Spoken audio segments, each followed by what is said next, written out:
Right, I want to start by saying hi, and thank you really for taking time out to join us. It, it's hard to imagine actually just how busy you all are. The people that I've got to talk to are just literally working flat out. So thank you. And today really is about you, and it's about how we can help promote rapid learning and change by sharing and capturing some of the great work that's going on out there to help you manage the crisis. So that's where we're at, and I'll get on with it because I know time is precious. I think it's hard to imagine where we would have been without digital technology, particularly, you know, for you in local government and public services, because you're absolutely crucial to managing this crisis. You know, you are one of those groups of people, those key essential workers who are just helping everybody.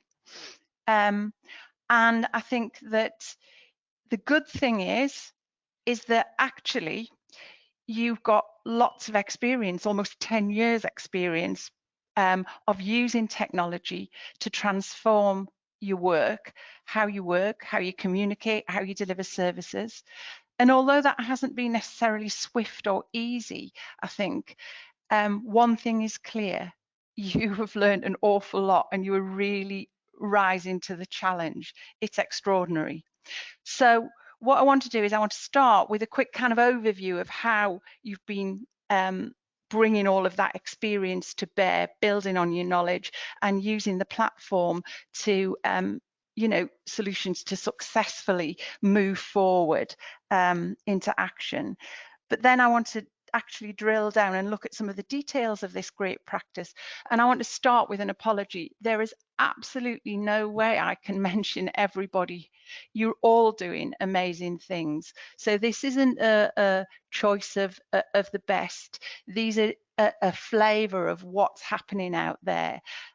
So it's actually a tribute to you all. And then I'm going to end today by looking at a forward note and trying to highlight some of the resources we want to make available to you to share your stories and achievements so we can go on learning together. So I had to check again some of the dates, because in reality we've probably been deploying for about 3 weeks, which is such a short timescale when you look at the usual time it takes for change.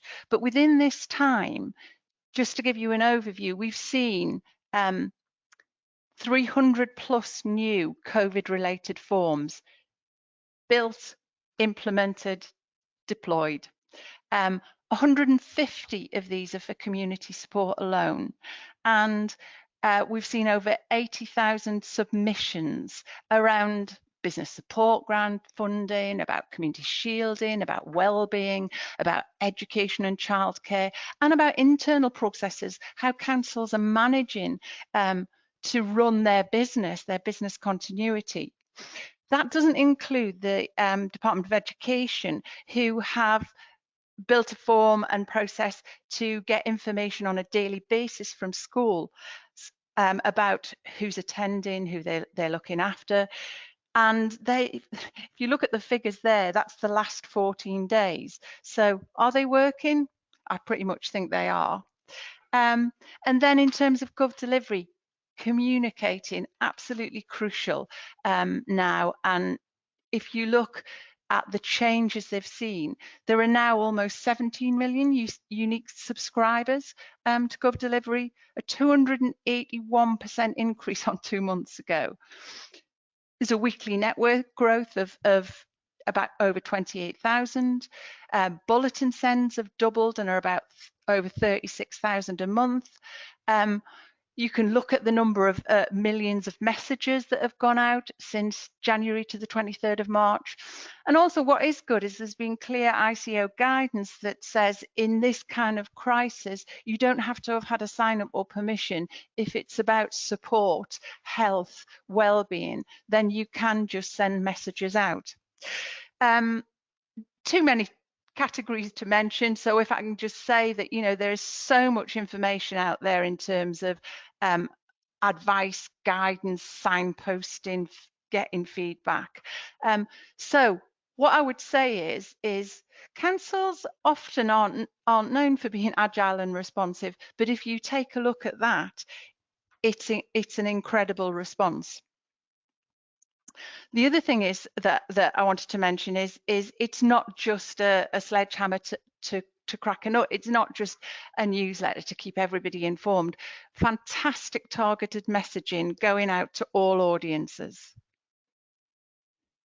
Also, in terms of development of other things as well, just to give you a flavour, you know, of some of the things that we've been doing with customers, single sign-ons, calendar bookings. That was particularly important for Reading because they were closing their drop-in centres and they needed something fast.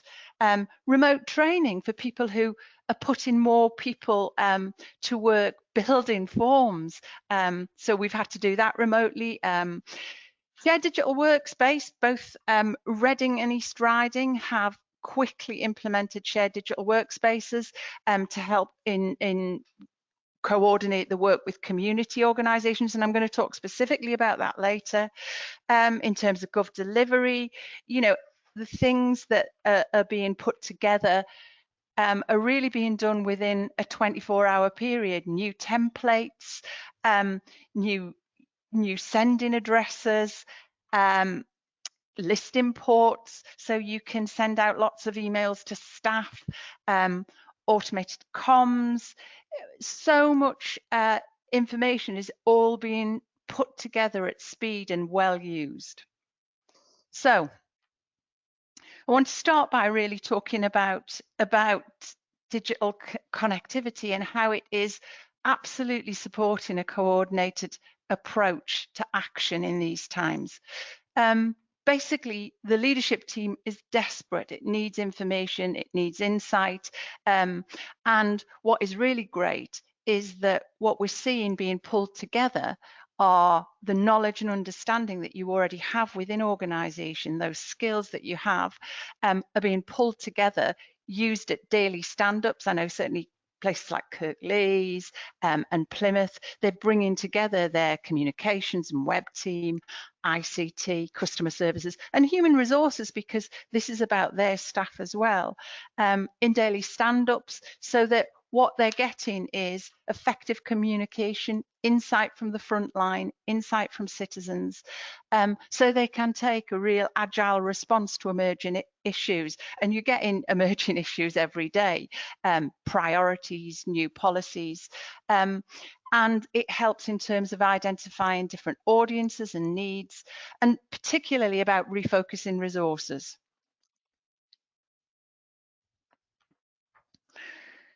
So, in terms of being responsible and adaptive, how do you maximize your resources?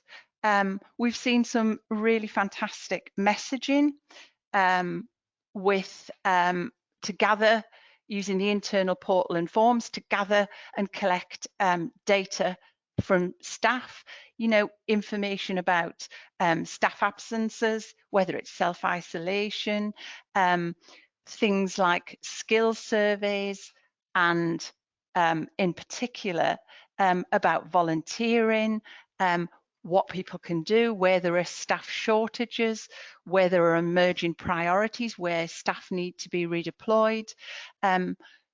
Certainly finding out what skills staff have got, what capabilities they've got, has helped an incredibly rapid deployment of staff when actually your resources are shrinking, because, you know, staff like everyone else have to go into isolation. So what we've seen is some very, very great responses. East Riding have had more than 4,000 staff complete their skills survey form. All of that information is being channeled up to your decision makers so they can make that incredible response quickly to changing priorities, becoming really adaptive organisations. And I think I want to start with staff in terms of messaging, because one of the things that's really important is they're out there, often in the front line. They need to be safe, they need to be informed, they need to be connected, and they need to be valued. And we've seen some fantastic examples of this. You know, the chief exec of Telford and Wrekin, and thank you. He said I could put this slide up. You know, giving a video message out to all staff, you know, makes them feel part and parcel of an organisation when often they're working at distance, you know, makes them feel valued. Targeted information. I was really impressed by Nottingham City Council, their education department, their director of education. His communication to staff comes with a traffic-like approach. Red for read it now, orange for what's coming next, and green for read it when you've got a moment. That makes it much more easy to deal with that massive amount of information that staff are having to deal with. A wellbeing, we've seen lots and lots of councils put out lots of information, links to other information to protect their well-being.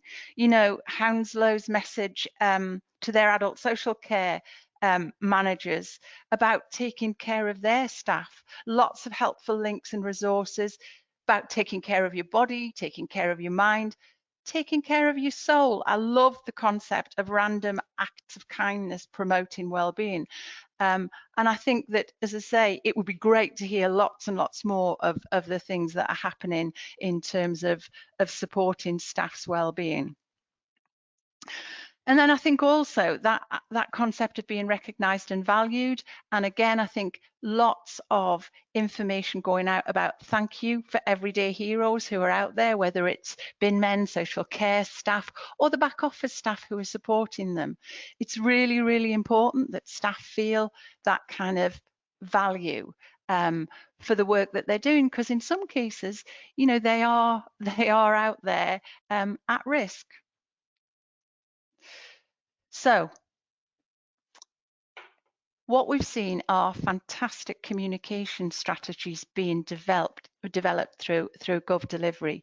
And it's about really local government becoming an absolute strong communication hub, a network of the truth, managing information load. I talked about it with staff, but also we're seeing that with citizens and businesses, you know, regular updates, bite-sized pieces to help manage that information overload. Because I think, to be honest, in some senses we feel, certainly I feel, there is so much out there. How do you identify what's right? And how do you take it on board in really good bite-sized chunks? So I think we've seen lots of examples of that. I think dispel misinformation, and unfortunately, you know, there always is a lot of information out when you're using misinformation out there, sometimes when you're using digital communications. And I think being able to direct people from one place to trusted sources is really fantastic. You know, and most councils have put something in place that gives links to all sorts of things, but in a way that make it easy and accessible, and people can do it at their own pace, which is really, really great.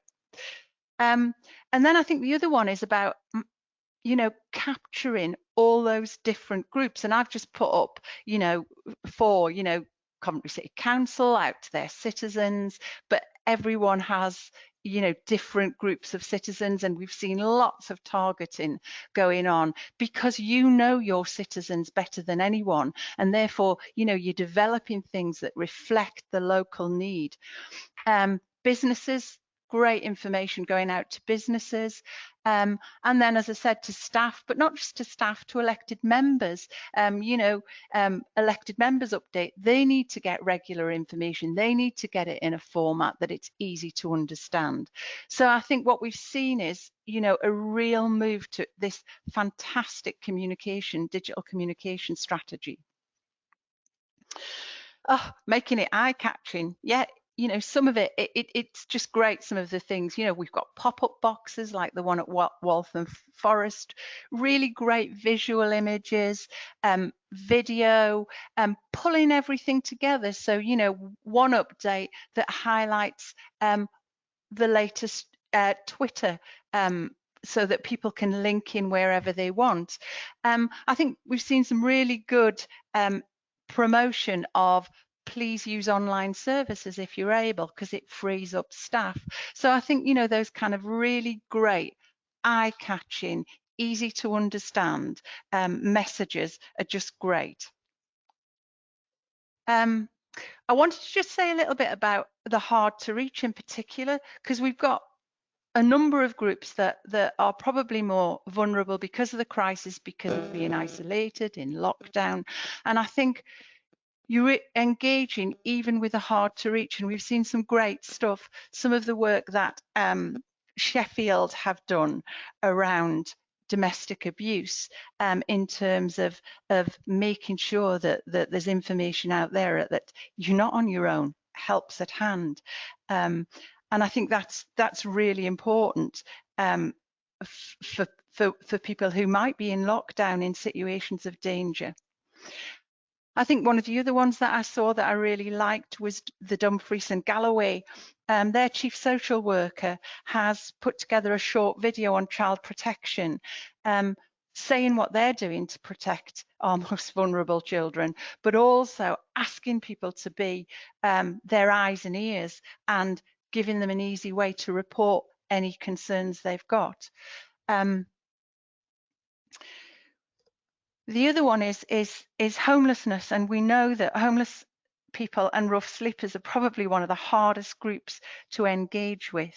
And we've had, you know, Telford and Wrekin recognising that, and their council's cabinet agreeing to give emergency grants to charities that work with the homeless and rough sleepers, so that they can help them cope with the coronavirus outbreak, get them somewhere safe, get them into supported accommodation. Telford and Hackney was another great example, you know, with a fantastic message and links to StreetLink, which helps people report any concerns they've got about rough sleepers, how to contact them if someone is at risk, and also things like how to let your property if you've got something that's unused and self-contained. The Hackney message is really good, because one of the things that they've let everybody know is that they've already got people, you know, off the streets and into safe and self-contained accommodation. So great way of engaging the hard to reach groups. I think children and young people, you know, I'm really lucky. Mine are very grown up, but I think anybody who is on lockdown with children and young people, it's difficult sometimes. But also I think the recognition that young people need support too. Young Hackney recognise, send messages that recognise it can be overwhelming and confusing time for young people, hard for them to really understand the situation, and there's so much, as we talked about, out there. So, you know, they can sign up for daily updates on Facebook, Twitter, Instagram. Really good way of getting information. You know, information about how to stay healthy, lots of information with great links to things to do, activities to do at home. The Wrexham health and wellbeing update for young people, some great links to the MEC site, Someone's on Your Side, how people can get in touch, and understanding for different age groups. So I think being able to target, you know, our next generation, and again, people who are, you know, possibly struggling deal with it. Bradford as well, you know, advice for pregnant mums, but also parents with young children. You know, how am I going to manage this? Normally I would potentially have support coming from the community, my family. Really important messages that are coming out. I think dealing with isolation and uncertainty, and actually, you know, I have to say, although I'm generally quite busy and upbeat, I think it does come over you in waves sometimes. Just, you know, that whole, when is this going to end? How long is it going to be like this? And we've seen some really great examples again of targeted, great messages going out. You know, what about creative projects to help you reduce social isolation from Bradford? I really liked the East Ayrshire approach, which I thought was so nice, because it was about well-being tips generally, you know, about looking after everything about yourself, but also it linked to this great coping calendar, a week of what to do, you know, to help you keep calm, to help you stay sane. Really good information.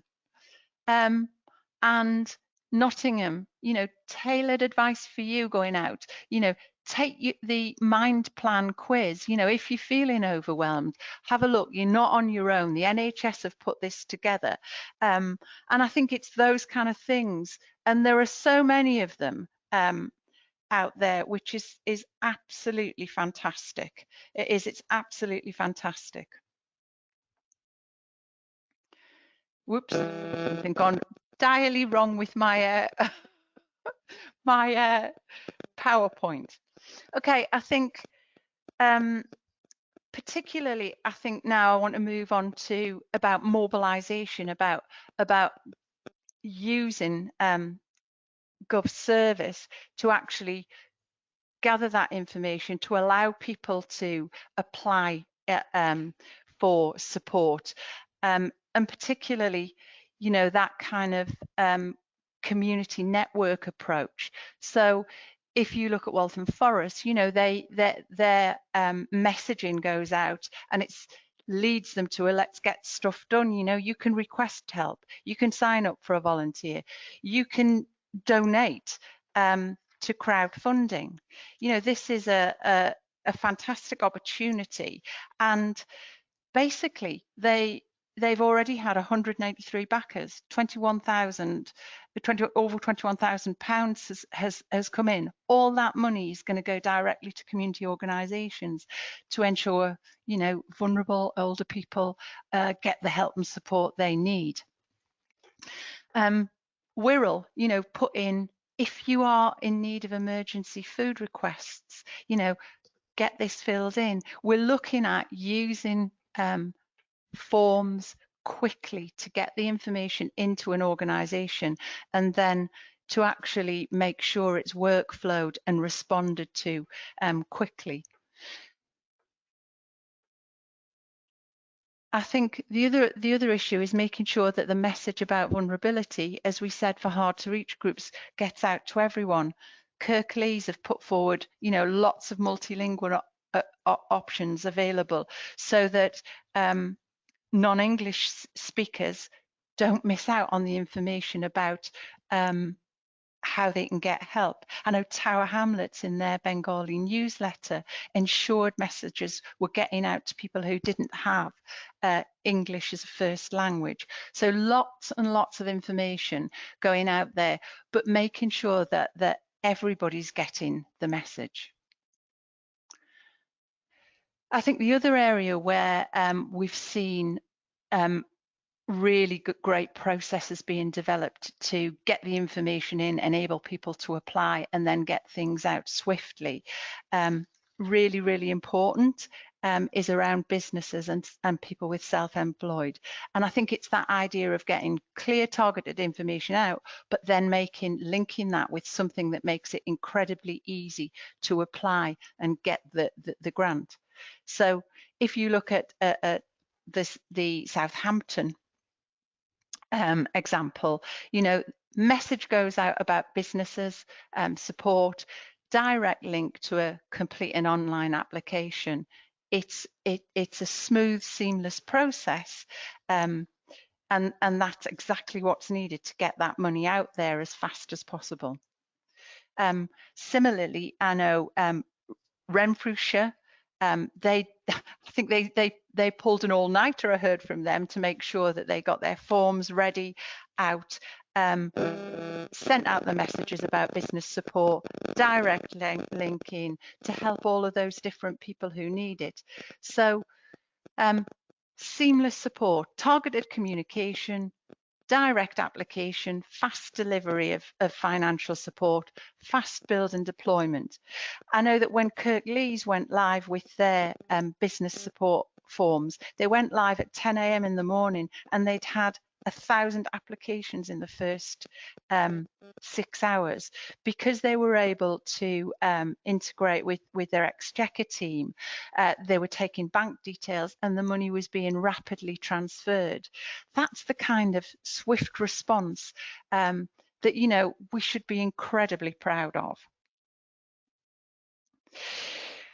I want to take the opportunity actually to highlight one area of practice, one council's practice, and this isn't because I think it's the only place that's great, or it is good practice, and there's lots of good practice out there.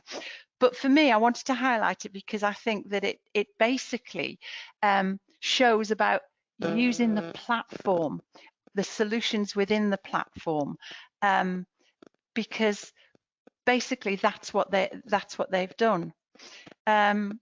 And the reason that I know about it is I've actually Marie Greenwood and Alison, who put the form together and built the processes. They took the time out and spent 10 minutes and then sent me some information so I would understand exactly what they'd done. So big thank you to them, and to their head of service who supported them all the way. So basically, again, it started with getting the message out quickly. We're doing something, and then moved through what I would say is really good iterative improvement. So it started out as yes, we need a form to do our community response. Great opportunity. They were going to work with Smile, one of their community groups. They were going to be the distributors. So that's how the whole thing started. In actual fact, very quickly they're going, whoa, we don't want to be emailing things to different people. We're going to use, GovService. Everybody's going to have it workflow to them. And I think initially there was a little bit of, oh, I'm not sure about this. And I think that's where having senior support was really good, because they said absolutely no. And everybody is going to use the workflow and Dash. And then looking at, well, actually, how can we make our community groups part of our a virtual part of our teams as a response, and using the shared digital workspace so that they could easily log on, pick up their tasks. So basically the process, and apparently every day it got better and improved and changed, and they don't think it's there yet. Basically now 9 different community hubs all have at their own shared digital workspace. The form gathers the information, and I put a little workflow up there, but you might not be able to see it. They can have a triage stage. There's also it looks at the address, gathers the information, looks at the address, and then workflows it to one of the voluntary hubs with Smile to pick it up and deliver it. So they're working to deliver food parcels, but also now they have a link, and the social prescribing team have a shared digital workspace, and they're now dealing with any mental health problems, medication issues, loneliness. So this process really has been developed over 2 weeks, and it's a really effective end-to-end process. As of the 1st of April, more than 1,200 people have been helped. So for me, this is about joining up the dots of all the different solutions we have and using them effectively to create an incredibly innovative and streamlined response to vulnerable people. So what I wanted to do was to move on and really start having a little think about we're learning so much all the time, and what does it mean for the future, really? Preparing for what is a new reality, looking ahead to after the storm. And I was struck the other night by, I don't know if any of you have read Harari's book Sapiens, but I have, and I'm a big fan. And he was interviewed and he said something that really resonated with me. He said, "This storm will pass, but the decisions made will shape the world to come, because we're fast forwarding historical processes." And that really rung true, in that, you know, the decisions you are making, the way you're using technology is shaping the world to come, and it's doing it at such speed. Now, I don't think it's necessarily going to be easy. You know, I think we're going to have continued uncertainty for a long time, and I don't think any of us fully understand the economic impact that it will have. Everyone's behaviours change. You know, we've got used to working at home. It doesn't seem such a big deal anymore for some groups. You know, if I look at call centres, I know that Plymouth spun up in a matter of a week. A separate, they had all of their call centre staff already working from home, but they spun up a separate one to deal with the community response work. Fantastic, with staff who hadn't even worked in a call centre necessarily before. But I think it is a watershed. There is no going back. And I think what's important is, what we've seen is the knowledge and understanding you have to push those digital solutions as hard as you can. So I think the good things to come out of it are, you've proven, you know, you can achieve and you will deliver for your communities and your citizens huge value. Where would they have been if you stand back? You know, the whole concept of councils as place shapers who look after sustainable communities and ensure they remain that way, I think has just been proven in the last month. You know, you've shown the ability to respond to continual change, adaptability, to deploy resources and services, to actually come forward with a huge plethora of innovation, to join up the essentials and actually to make a positive difference for all. I think councils have always done that, but sometimes it hasn't been particularly high profile. I think it is now, and I think most people will understand just how important you are to their lives. So, meeting the recovery challenge, and I think for me, it's about meeting the recovery challenge together. You know, I think basically in terms of business continuity and sustainability, you know, what you've grasped is the ability to show that you can be resilient and adaptable. You can mobilize resources quickly. Whoa, sorry about this. Oh dear. Those of you who know, we will not be surprised. My technology goes wrong. You know, you can show your adaptability. Flatter structures. Basically, people are working out there on their own. You know, you're making best use of staff. Staff are home working. You can push decisions nearer customers. You can empower staff with the information, the knowledge and the skills to work much more independently. Proactive communications, fantastic. You know, great communication strategies. Collaborative, multifunctional, you know, people being able to work in multifunctional teams, do jobs they haven't done before, use skills they haven't done. Agile and efficient development, helping to meet the benefits realization. You know, how are we going to continue to become more efficient, because we know that money's going to be tight. And finally, the good thing about data digitally is we get all of that data. How can we use it to make sure that we continue to learn? Basically, it's about becoming empowering structures with totally new business models that look at all of those things.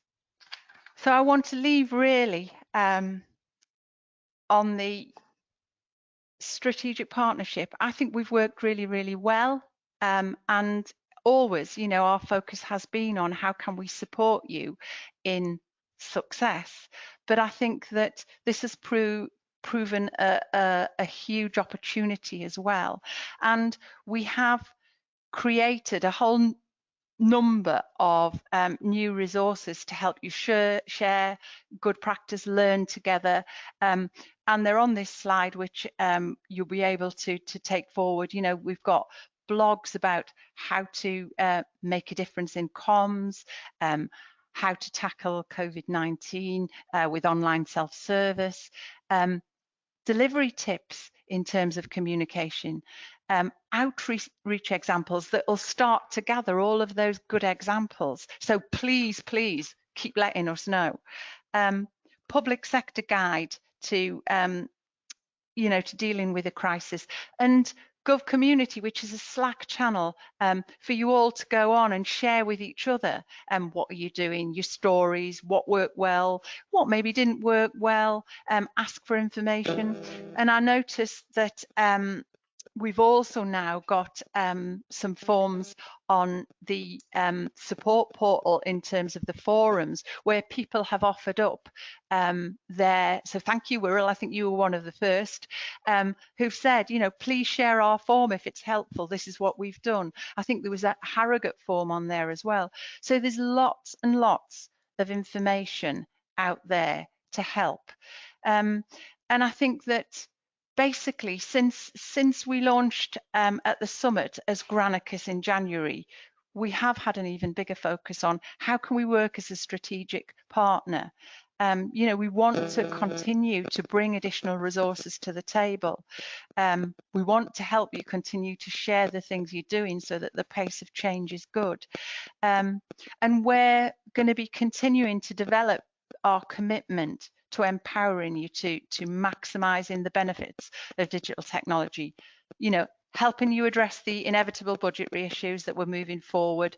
How do you make savings? How do you make things more efficient? You know, how are we going to have that kind of long-term sustainability? How to deliver the best citizen experience? How are we going to continue to meet future demand? And help with identifying new and emerging technology so you can continue to push the boundaries of what you can achieve. You know, basically delivering better outcomes and continuing to make that positive difference every day. So thank you for listening. I hope it's given you a kind of idea of some of the things that are happening there. We know about them because people are sharing. As always, you are generous in terms of sharing the things that you've done really well. Please use the opportunity to go on the Gov Community and continue to give us great examples of what you're doing. Let us know.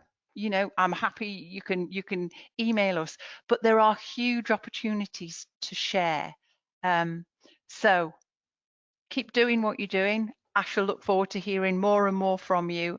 And once again, I just wanted to say thank you for everything you're doing, and thank you for coming on today, and keep safe.